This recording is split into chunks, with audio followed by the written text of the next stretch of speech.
नमस्कार विद्यार्थी मित्रांनो, मागच्या आठवड्यामध्ये आपण पहिलं प्रकरण संपवलेलं आहे आणि त्या प्रकरणावर आधारित टेस्टसुद्धा आपली झालेली आहे. ती टेस्ट तुमच्यापैकी बऱ्याच जणांनी सोडवलेली आहे आणि त्या टेस्टचा रिझल्टसुद्धा मी तुम्हाला पाठवलेला आहे. आठवड्याच्या सुरुवातीलाच आपण आपल्या विज्ञानच्या दुसऱ्या प्रकरणाला सुरुवात करत आहोत. दुसऱ्या प्रकरणाचं नाव आहे हेल्थ अँड डिसीजेस. हेल्थ म्हणजे काय? हेल्थ याचा अर्थ होतो आरोग्य. अँड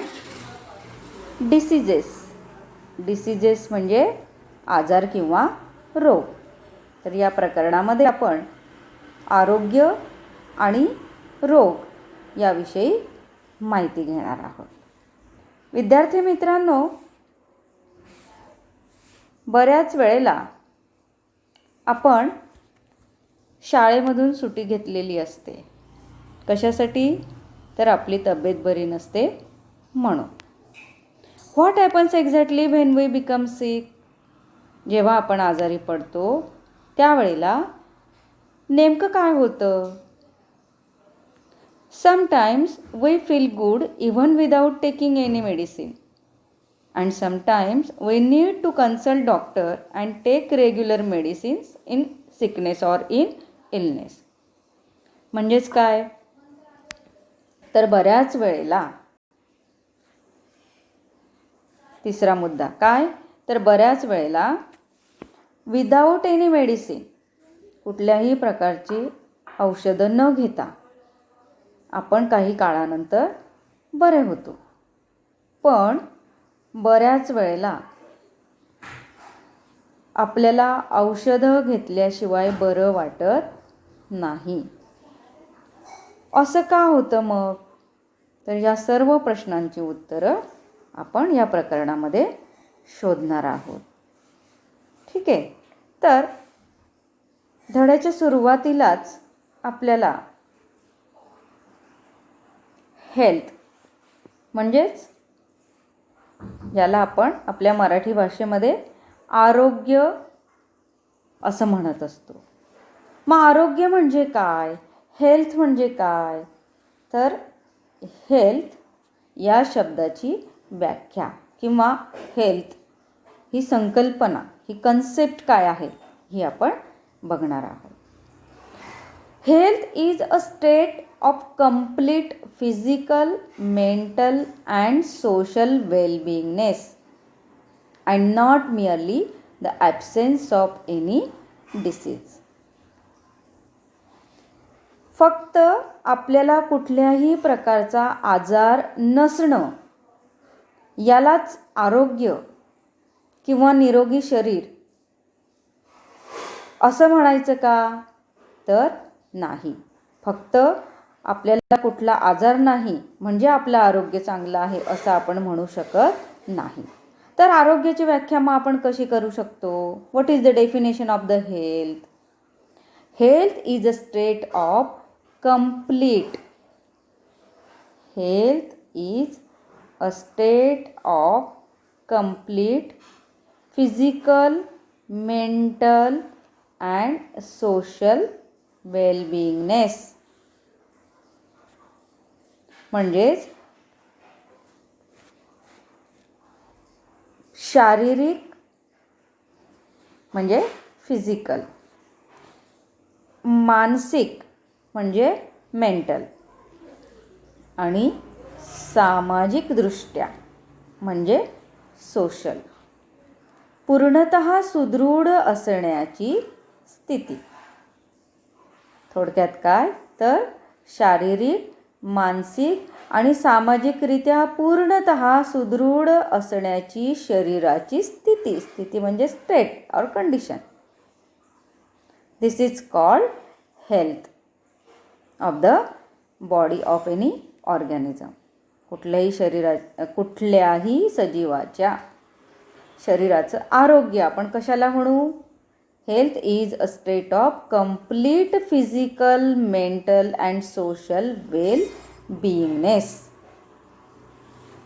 शारीरिकदृष्ट्या, मानसिकदृष्ट्या आणि सामाजिकदृष्ट्या ज्याचं शरीर पूर्णतः सुदृढ आहे अशी व्यक्ती ही निरोगी किंवा हेल्दी आहे, तिचं आरोग्य चांगलं आहे असं आपण म्हणू शकतो. This is the definition of the health. Definition.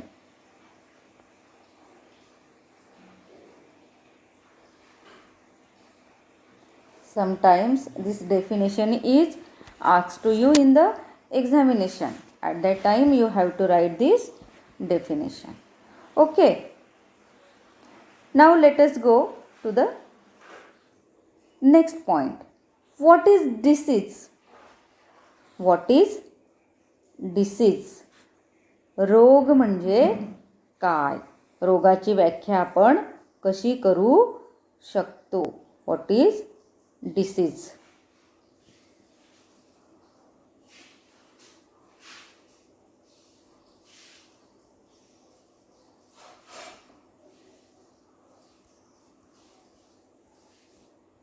तर रोगाची व्याख्या आपण पुढील प्रमाणे करू शकतो.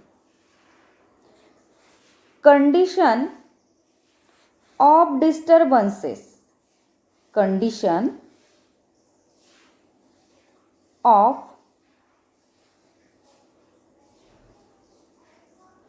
disturbances in physiological or psychological and psychological processes of body is called as disease. Condition of disturbances in physiological or psychological. बघा सायकॉलॉजीचं स्पेलिंग कशाने सुरू होतं आहे? पी ने. पी सायलेंट आहे. सायकॉलॉजी एसपासून उच्चार सुरू होतो आहे. And physical processes of body is called as disease. थोडक्यात काय तर शरीर क्रियात्मक किंवा मानसशास्त्रीयरित्या शरीरातील महत्त्वाच्या जैविक कार्यामध्ये अडथळा आणणारी स्थिती म्हणजेच रोग होय. आपल्या शरीराच्या शारीरिक किंवा मानसशास्त्रीय क्रियांमध्ये अडथळा, डिस्टर्बन्सेस म्हणजे अडथळा, त्यालाच आपण इंटरप्शन असं सुद्धा म्हणतो, म्हणजे व्यत्यय. शरीराच्या किंवा मनाच्या प्रक्रियांमध्ये होणाऱ्या क्रियांमध्ये अडथळा आणणारी स्थिती म्हणजेच डिसीज किंवा रोग होय. इथपर्यंत डिसीजची व्याख्या आहे. ओके. ही व्याख्या तुम्हाला वहीमध्ये लिहायची आहे. कोणती व्याख्या? डिसीज किंवा व्हॉट इज डिसीज याचं हे उत्तर आहे. आणि वर आपण आत्ताच बघितलं हेल्थ, आरोग्य, ही डेफिनेशनसुद्धा तुम्हाला वहीमध्ये लिहायची आहे. Each disease has its own specific symptom. Symptom म्हणजे लक्षणं. प्रत्येक आजाराची, प्रत्येक रोगाची त्याची स्वतःची अशी काही लक्षणं असतात. प्रत्येक रोगाची लक्षणं ही दुसऱ्या रोगासारखी असतीलच असं नाही. जसं प्रत्येक व्यक्ती ही वेगळी असते तसं प्रत्येक आजाराची लक्षणंसुद्धा वेगळी असतात. ओके. आता आपण जातोय आपल्या पुढच्या पॉईंटकडे. कुठला पॉईंट येतो? Types of diseases. Types of diseases. Types म्हणजे प्रकार, माहिती आहे तुम्हाला. मग कोणाचे प्रकार बघतोय आपण? रोगांचे प्रकार. You must have heard the names of various diseases like diabetes, common cold, asthma, down syndrome, heart disease etcetera. म्हणजे तुम्ही आतापर्यंत कोणकोणत्या रोगांविषयी ऐकलेलं आहे? डायबेटीज म्हणजेच मधुमेह, कॉमन कोल्ड त्याला आपण नुसतं कोल्ड किंवा सर्दी असं सुद्धा म्हणतो. अस्थमा, अस्थमा म्हणजे दमा. डाऊन सिंड्रोम त्याचप्रमाणे त्याला आपण डाऊनची लक्षणं असं सुद्धा म्हणतो. त्याचप्रमाणे हार्ट डिसीज म्हणजेच हृदयाचे आजार किंवा हृदय विकार या रोगांविषयी आपण आतापर्यंत ऐकलेलं आहे, त्यांची नावं आपण आतापर्यंत ऐकून आहोत. To bring coordination in specific study of diseases are classified as follows. विविध रोगांचं वर्गीकरण हे आपल्याला खालील तक्त्यामध्ये दिलेलं आहे. आता हा संपूर्ण तक्ता आपल्याला अभ्यासायचा आहे. Types of diseases according to duration, according to reason. According to duration म्हणजे कालावधीनुसार आणि अकॉर्डिंग टू रिझन म्हणजे कारणांनुसार त्यांचं वर्गीकरण केलेलं आहे. पहिले आपण जातोय आता according to duration. According to duration कालावधीनुसार रोगांचे प्रकार. त्यातला पहिला प्रकार आहे क्रोनिक. क्रोनिक याचा अर्थ जुनाट आजार असं आपण मराठीत म्हणतो, तर त्याला आपण आपल्या मराठी शास्त्रीय भाषेत दीर्घकालीन रोग असं म्हणू शकतो. म्हणजे अनेक महिन्यांपूर्वीपासून किंवा अनेक वर्षांपासूनचा असलेला आजार म्हणजे दीर्घकालीन रोग. आणि दुसरा प्रकार आहे ॲक्यूट. ॲक्यूट म्हणजे आत्ता काही दिवसांपूर्वी किंवा काही तासांपूर्वी झालेला रोग म्हणजे ॲक्यूट डिसीज किंवा त्याला आपण तीव्र रोग असं सुद्धा म्हणतो. हे झाले रोगाचे 2 प्रकार. कशानुसार? कालावधीनुसार. आता आपण जातोय रोगांचे प्रकार, पण ते कशानुसार? अकॉर्डिंग टू रिझन्स म्हणजे कारणानुसार. त्यातला पहिला प्रकार आहे हेरिडेटरी डिसीजेस. हेरिडेटरी म्हणजेच अनुवंशिक रोग, जे आपल्या आईबाबांकडून आजोबा आजीकडून आपल्याकडे आलेले आजार, काकाकडून मामाकडून आपल्याकडे आलेले जे आजार, त्यांना हेरिडेटरी डिसीज किंवा अनुवंशिक रोग. कोणते मग अशा प्रकारचे? उदाहरणार्थ डाऊन सिंड्रोम. आपल्या घरामध्ये जर कोणाला यापैकी यासारखा आजार असेल आणि तोच आजार जर पुढच्या पिढीमध्ये आला तर त्या आजाराला आपण हेरिडेटरी डिसीज किंवा अनुवंशिक रोग असं म्हणत असतो. उदाहरणार्थ डायबिटीज असेल, BP असेल किंवा हार्ट डिसीज असेल. बऱ्याच वेळेला बघा आपल्या आजोबांना असतो, आजीला असतो, त्यानंतर तोच आजार आपल्या आत्यामध्ये किंवा आपल्या बाबांमध्ये आपल्याला बघायला मिळतो, बरोबर. मग असे जे आजार आहेत त्या आजारांना हेरिडेटरी डिसीज असं आपण म्हणतो. उदाहरणार्थ डायबिटीज, हार्ट अटॅक एक्सेट्रा. आणि दुसरा प्रकार आहे ॲक्वायर्ड डिसीज.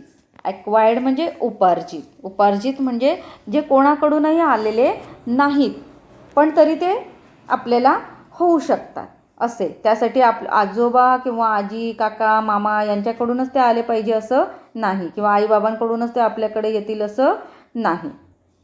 तर ते कोणाच्याही माध्यमातून आपल्याला होऊ शकतात असे आजार, त्यांना म्हणायचं ॲक्वायर्ड किंवा उपार्जित रोग.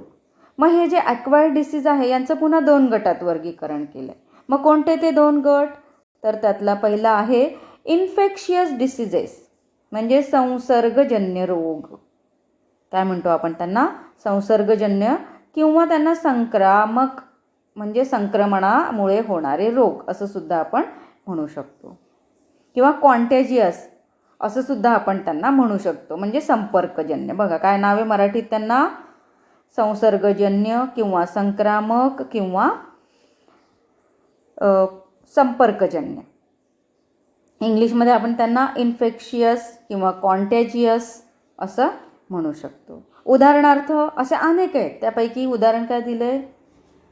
कॉमन कोल्ड, फ्लू किंवा स्वाईन फ्लू, डेंग्यू आणि सगळ्यात महत्त्वाचा मी आता तिथे ॲड करेन तो म्हणजे कोरोना. कुठला? कोरोना, की ज्याने आता धुमाकूळ सर्व जगभर घातलेला आहे. असे जे आजार आहे या आजारांना आपण इन्फेक्शियस म्हणजे संसर्गजन्य रोग असे म्हणतो. ओके. आणि नंतरचा प्रकार आहे ॲक्वायर्डमध्ये म्हणजे कुठूनही ते आपल्याला कोणाच्याही माध्यमातून ते होऊ शकतात. Non infectious diseases non infectious म्हणजे संसर्ग न होता सुद्धा हे रोग आपल्याला होऊ शकतात. कशामुळे? तर आपल्या शरीरामध्ये होणाऱ्या विविध प्रक्रियांमुळे किंवा आपल्या शरीराची आपण योग्य ती काळजी न घेतल्यामुळे जे आजार आपल्याला होऊ शकतात, जे कोणाच्या माध्यमातून होत नाही, म्हणून ते नॉन इन्फेक्शियस म्हणजे असंसर्गजन्य. कोणते मग? उदाहरणार्थ diabetes, heart disease etcetera. Okay. आता या रोगांची माहिती सविस्तरपणे आपण पुढच्या तासाला घेणार आहोत. आज आपण इथेच थांबूया. आजच्या तासाला आपण जे जे काय शिकलो त्याच्यावर आधारित तुम्हाला मी काही अभ्यास देणार आहे. काय मग तो अभ्यास? तर पहिलं, write the definition of health. Write definition